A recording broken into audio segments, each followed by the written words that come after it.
Bom dia, hoje estamos aqui reunidos para abordar o grande e importante tema de bioética sobre a comunicação e relação entre médico e paciente. Este tema da comunicação entre médico e paciente é um aspecto que por vezes não é valorizado o suficiente, sendo que é de extrema importância que o profissional de saúde que tenha uma formação de qualidade no que toca à forma como aborda diversas situações do dia-a-dia. Por exemplo, como transmitir más notícias a um paciente em fase terminal, o consentimento informado que é feito quando qualquer intervenção médica ou cirúrgica é realizada, ou mesmo quando não existe comunicação entre médico e paciente e entre paciente e família durante o contexto pandémico que até hoje vivenciamos. Iremos então dividir o nosso trabalho em 3 subtemas, apresentando e analisando um caso para cada subtema. Portanto, o primeiro subtema que nós vamos abordar é a comunicação de más notícias por parte do profissional de saúde.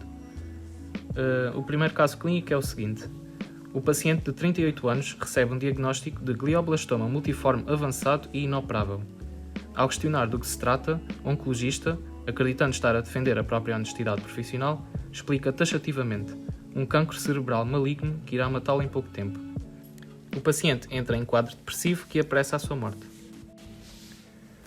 Portanto, de uma forma mais detalhada, podemos dizer que o homem, a uma dada altura, começou a apresentar sintomas do que ele achava ser meningite.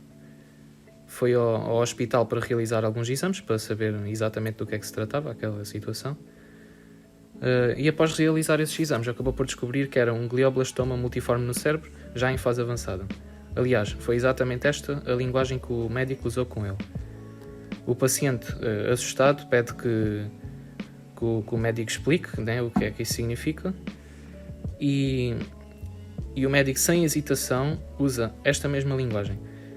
É um cancro cerebral que irá matar-te em pouco tempo. O paciente, que até então vivia uma vida feliz, tinha acabado de fazer um financiamento de apartamento próprio e ia ter filhos, do nada descobre que vai morrer em poucos meses, e isso acaba por o fazer entrar num quadro depressivo que apressa a sua morte. Então, numa primeira análise, é importante referir que a relação entre médico e paciente deve assentar na verdade, ou seja, na não omissão de factos, e também, principalmente, na maneira como o médico transmite a informação ao paciente, tendo em conta o seu estado emocional, a maneira como é dita, deve ser de uma maneira delicada, empática. Sim, exato, e o princípio ético que podemos associar aqui é possivelmente o princípio da não maleficência, ou seja, que o médico, para além de ter que fazer o bem, também tem que não fazer o mal. O que não se verifica neste caso, visto que a forma como ele abordou o tema e lhe informou da sua condição foi demasiado bruta e fria. E apressou a sua morte, claro. Exato. Então, eu considero que nesta situação o médico não devia pensar no paciente como mais um caso clínico, mas sim como uma pessoa própria. Ou seja, deveria ter sobre ele uma perspectiva holística. Pois, não olhar para ele simplesmente como números num papel, mas sim como um ser humano, não é? Que tem emoções, Exato. Que tem família, que tem inseguranças e medos. Exato, e visto que tinha sido também o primeiro contacto entre neurocirurgião e paciente, acho que não havia ainda uma relação de compaixão e empatia. Claro, nem de confiança. Isto é assim, isto, como tudo na vida, isto depende. Há casos e casos. Não é que a frontalidade seja uma coisa necessariamente má. Neste caso, até seria, mas eu vou fazer uma comparação com outra situação. Imaginemos uma pessoa morbidamente obesa que vai a uma consulta e o médico expõe a situação da seguinte forma. Tu tens 2 escolhas. Ou começas a fazer dieta e exercício e tu escolhes viver uma vida mais saudável, ou então vais morrer mais cedo e sem qualidade de vida. Neste caso, eu acho que se justifica a frontalidade que o médico tem, porque Exato. a saúde do paciente está nas suas mãos, não é? Neste caso, não, porque não compete ao paciente o rumo que a sua situação vai tomar. Sim. Estão a perceber? Porque nesta situação o paciente encontra-se num estado terminal, ou seja, não tem as 2 opções de escolha. Sim, não pode escolher entre a vida e a morte. Simplesmente está num caso inoperável E Ou seja, nem eu, nem a cirurgião que o atendeu, nem outros qualquer do mundo poderão fazer alguma coisa Exato. para poder resolver a situação dele. Ele não tem Exato. escolha, ele literalmente está sujeito então às condições da vida, que é o tumor que lhe apareceu e que ele não pode resolver um dia acordar sem ele ou fazer alguma coisa para que ele saia de lá. Tal como outro paciente, aliás, encontrar outro paciente que é obeso, pode escolher levantar-se da cama e fazer exercício físico e poder recorrer à ajuda psicológica até, porque a obesidade não é uma doença que alguém escolhe ter, não é? sim, portanto, neste caso, o que nós achamos é que a frontalidade do médico para com o paciente não é justificável. Sim, ou seja, aqui houve a falta de compreensão por parte do médico que não soube pensar, não se soube meter no lugar do paciente. Ou seja, se fosse se o médico se tivesse metido no lugar do paciente, como é que ele gostaria que lhe transmitissem essa informação? Seria desta forma drástica? Ou então numa forma gradual, lenta, com uma linguagem simples, que pudesse logo ser compreendida pelo paciente e não deixá-lo logo em pânico. Olha, eu até vou pegar num conceito que tu falaste, que é transmitir a notícia de forma lenta e gradual. E até vou fazer uma pequena comparação com uma situação, que é, imaginemos um acidente de carro.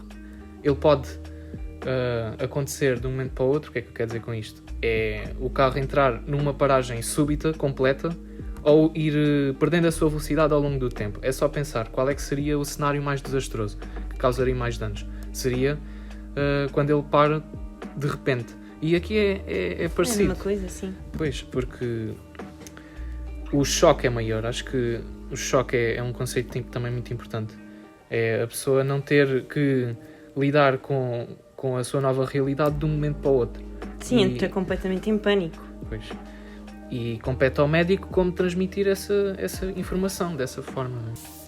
Portanto, neste caso em específico, o médico não agiu de forma eticamente correta e devia ser punido por isso, porque ao ter sido frontal da maneira que foi, acabou por criar um quadro depressivo no paciente e acabou por desrespeitar a dignidade humana nos cuidados de fim de vida, não é?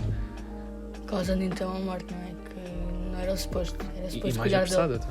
também. Não, a morte já Apressada. ia haver. Sim, morte ia, mas morte... Pá, causa um impacto negativo na vida Exato. do paciente e na forma como ele iria lidar com Caso fosse a dessa situação. forma. De forma Exato. completamente desnecessária. não é? Pois, exato, porque ele em si já entrou em pânico por saber que ia morrer. Exato. Mas o pânico entras sempre, não é? Claro, Exato. exatamente. Agora, Mas o médico a dizer da forma como disse, acho que não acho correto. Sempre- Agravou a situação. sempre podia ali amparar a coisa, mas não. Não, só tornou a situação pior. Pior. Foi mesmo. Exato.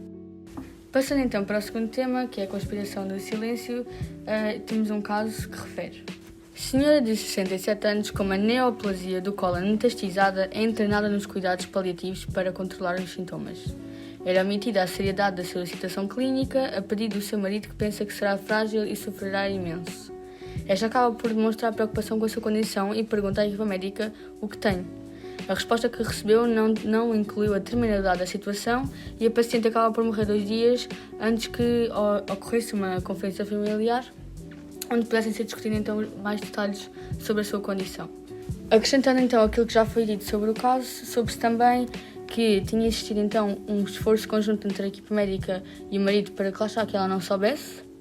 E ainda quando ela refere e pergunta qual é que é a sua condição e aquilo que está a passar com ela, os médicos basicamente acabam por tentar perceber aquilo que ela sabe, aquilo que ela não sabe e aquilo que eles podem falar à frente dela, visto que ela não estava completamente consciente da sua situação. E lá está, demonstra que esta conversa foi premeditada, de forma a continuarem a manter em segredo que era terminal e que ela realmente ia morrer deste cancro que tinha. Então, ao analisar este caso, conseguimos logo levantar certas questões, como por exemplo, se realmente a senhora de 67 anos não estava capaz de lidar com a informação que iria receber sobre o seu estado.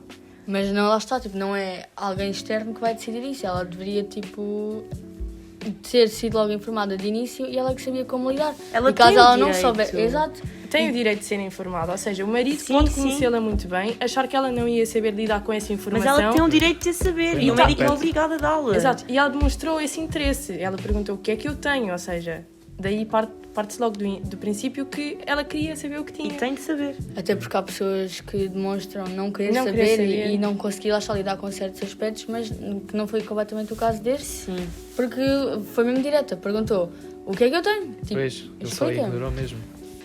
No entanto, é estritamente necessário haver uma primeira abordagem de forma a analisar o estado psicológico do doente para efetivamente perceber se ele consegue aguentar a informação que lhe é preciso ser dada.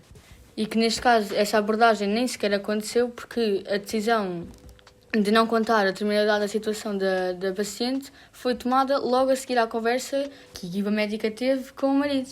Ou seja, o envolvimento da família influenciou a relação entre médico e paciente e o médico deixou de priorizar a sua relação com o paciente. Sim, tendo priorizado a relação médico-família. Pronto. Exato, e até vai de encontro com aquele conceito que nós já falámos já há bocado de uma relação de confiança entre médico e paciente, que é fundamental e que não aconteceu neste caso. Exato, foi totalmente o contrário. Podemos então dizer que foi uma situação paternalista, ou seja, o médico ignorou a autonomia que a paciente tinha, tomando a decisão de não expor todos os detalhes sobre a condição da paciente, inclusive, e o mais importante de todos, a determinada idade da mesma.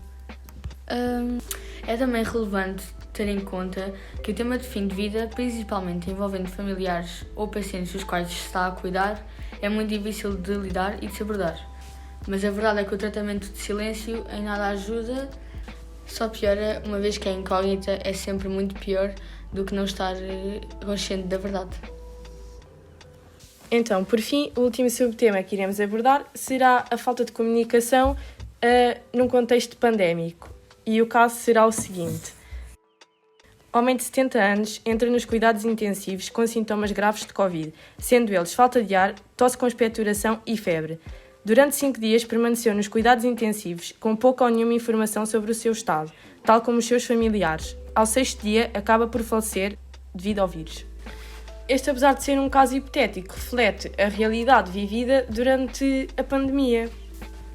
O aspecto principal que nós devemos ter em conta neste caso é a falta de contacto que houve entre o paciente e o médico e também entre o paciente e a sua família, porque são ambos importantes. E, infelizmente, na situação que nós todos vivemos, devido ao entupimento dos serviços nacionais, do Serviço Nacional de Saúde, é impossível fazer isso com toda a gente. Portanto, acaba por ser um dilema. E que acaba por desrespeitar o princípio da justiça, pois esse princípio diz que é suposto dividir igualitariamente os recursos e, obviamente, a atenção que os pacientes têm o direito de receber por todos os profissionais de saúde, quer médicos, quer enfermeiros. O que por vezes não acontece, o que pode levar a que o paciente não receba toda a informação sobre o seu estado a que tem direito. Isto torna-se um problema porque nestes casos terminais, que aconteceu muito na pandemia, em que as pessoas eram basicamente isoladas, morriam sozinhas. Isto é um enorme desrespeito pela vida e põe em causa a dignidade. Também. Sim, a dignidade. É de salientar que também temos de ter em conta que toda esta situação é uma situação nova. Ou seja, não há... também. Exato, não há ninguém que possamos culpabilizar sobre... Visto que não em havia relação a qualquer isto. tipo de preparação para Exato. lidar com uma situação Foi destas. uma coisa do nada, repentina. A relação médico-doente é especial e complexa. Dela pode depender a melhoria da condição do doente ou a definitiva perda da sua saúde. Cabe ao médico, em cada situação, tentar estabelecer a melhor relação possível com o paciente, respeitando a sua autonomia e dignidade e despertar nele a vontade de melhorar, que é essencial na luta contra qualquer doença. Cabe ao doente facultar ao médico toda a informação relevante, tanto sinais como sintomas, para que o diagnóstico e tratamento sejam os mais adequados à sua situação clínica. Nos 3 casos apresentados, a comunicação entre o médico e o paciente não foi toda a mais apropriada. Desde a forma como a má notícia é dada até a ocultação de informação importante, trouxe potenciais consequências não só para o paciente, como para o médico. Por isso, é imprescindível que o médico e o doente mantenham uma relação de confiança, honestidade e empatia para promover o processo clínico e evitar possíveis acidentes, tais como um diagnóstico errado ou um tratamento adequado.